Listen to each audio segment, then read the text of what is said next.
नमस्कार सुमित जी, नमस्कार कम्युनिटी के सारे सदस्यों को मेरा प्यार भरा नमस्कार।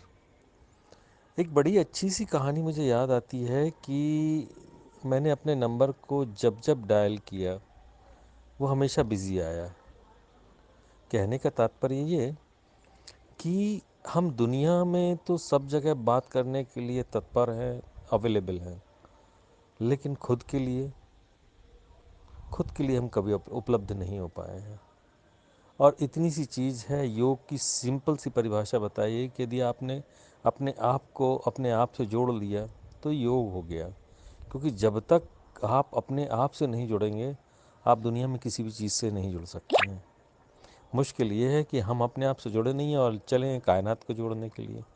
बड़ा मुश्किल है इस चीज़ को समझ पाना। लेकिन thank you sir, Sumit sir, just because of you we could understand that अपना ही नंबर लगाना है तो दूसरा नंबर लगा लीजिए, खुद को खुद से जोड़ लीजिए।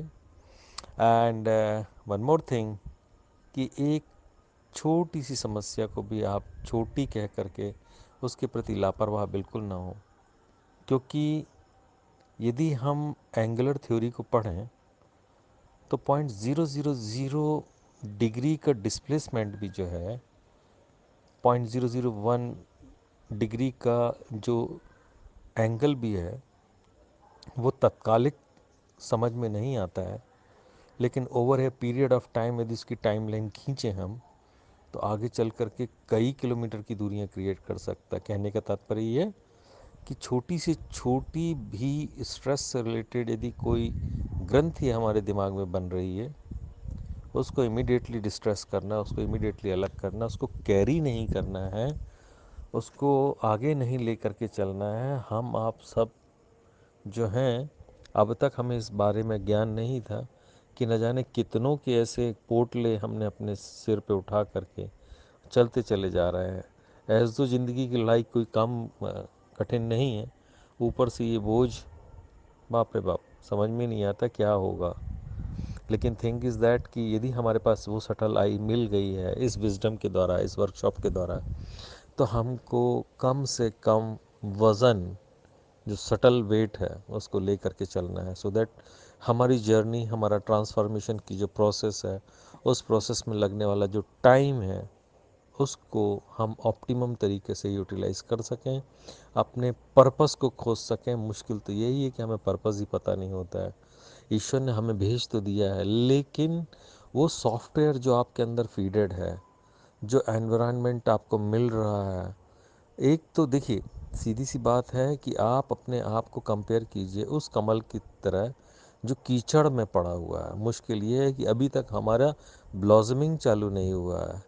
हमको वो सारे राशन उपलब्ध हैं जो किसी कमल के, कुमुदिनी के खिलने के लिए पर्याप्त होते हैं। मुश्किल यही है कि हमने खिलने की प्रक्रिया को अब तक अपनाया ही नहीं है। एंड यह प्रक्रिया जो है, that is evolution process. What I could understand that once we start practicing it by putting caution in our mind, हम छोटे छोटे स्टेप्स को छोटे छोटे तरीक़ों से यदि यूज़ करना शुरू कर दें और परिवार के सारे लोगों को कराना शुरू कर दें, तो निश्चित तौर पे कहा जा सकता है कि वह दिन भी दूर नहीं कि जब हम अपने पर्पस को पालेंगे। एक रात का एक्सरसाइज थी कि अपने पर्पस को खोजना है। सर 40 साल में नहीं खोज पाए, एक रात में कैसे हो सकता है? और उस पर भी इतना सारा बोझ, न जाने कौन सी गठरी में वो पर्पस छुपा होगा, very difficult to know. But thing is that कि एक चीज़ तो क्लियर हो गई कि अब उसे खोजना है। कल रात को भी यूनिवर्स को ये मैसेज दिया हमने कि tell me what is my purpose, why do I took birth, why God had sent me on this community, on in India, on this particular family, with this spouse, with this kind of son, and with this community, and so many questions I ask, but I have yet to get answer. But I am very sure that I will get answer.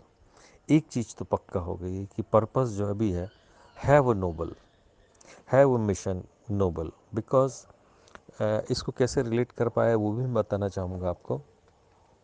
Reason being कि जब हमने artificial world में काम किया, material world में काम किया, तो मटेरियल वर्ल्ड की चीज़ें हमको इतनी फैसिनेट क्यों नहीं कर पाई?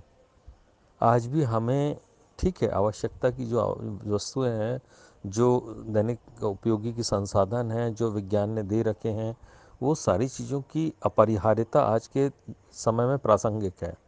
मुश्किल बात सिर्फ इतनी सी है कि क्या हम वाकई उसके इतने यूज टू हैं? क्या हमें उसके बिना जीवन अधूरा सा लगता है? तो हम पाते कि नहीं, ऐसा कुछ नहीं है। ठीक है, यदि हम ड्रीम डेस्टिनेशन पे, हॉलीडे डेस्टिनेशन पे, छुट्टियों में, वैकेशन पे कहीं नहीं जा पाए, या सिनेमा या मॉल में मूवी नहीं जा पाए, या पिज़्ज़ा हट में हमने पिज़्ज़ा पिछले 6 सालों से नहीं खाया, एंड यही शिक्षा हमने अपने बच्चों को दी, तो वो हमें अट्रैक्ट क्यों नहीं करता है?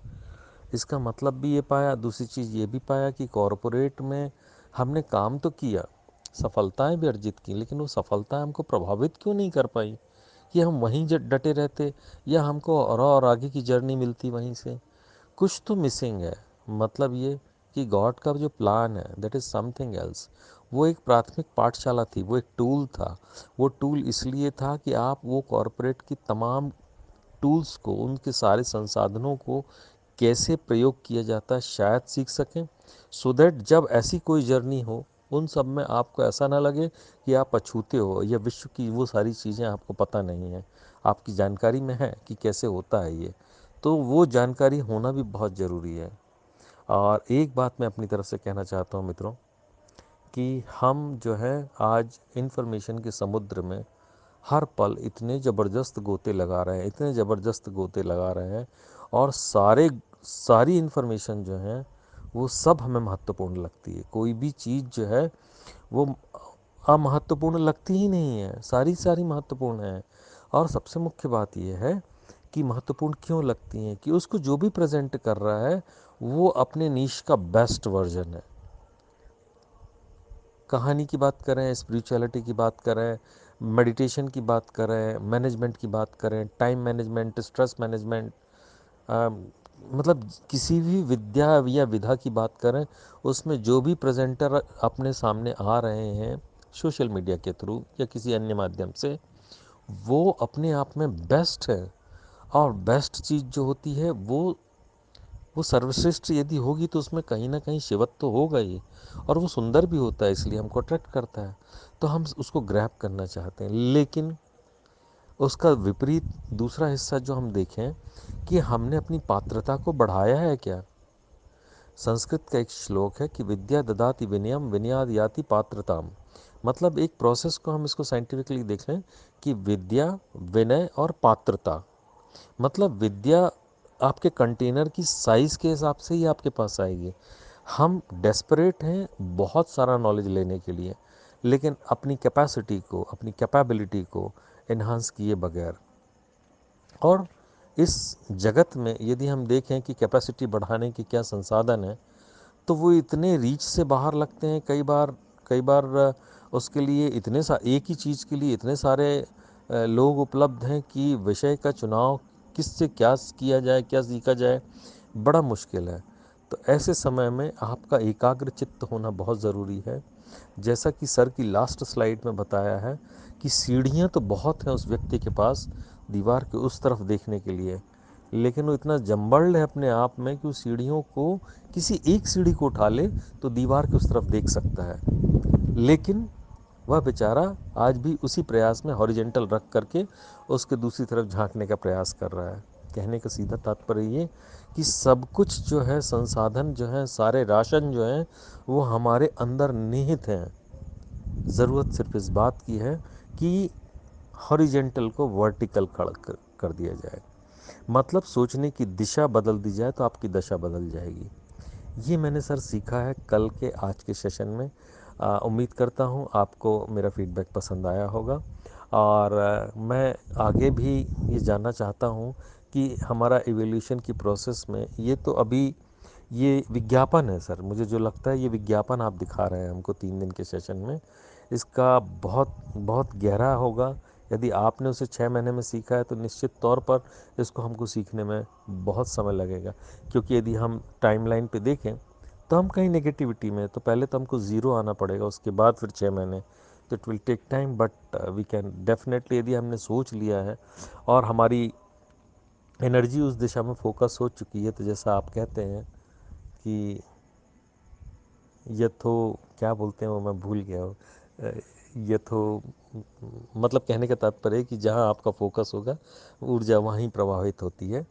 तो हमारा फोकस चूंकि इस दिशा में हो चुका है, तो आप उस दिशा में निश्चित तौर पे हम कह सकते हैं कि हमारा एवोल्यूशन की प्रोसेस होगी, निश्चित होगी। I am very much looking forward for the positive direction, and thank you for listening and bearing me. Love and respect.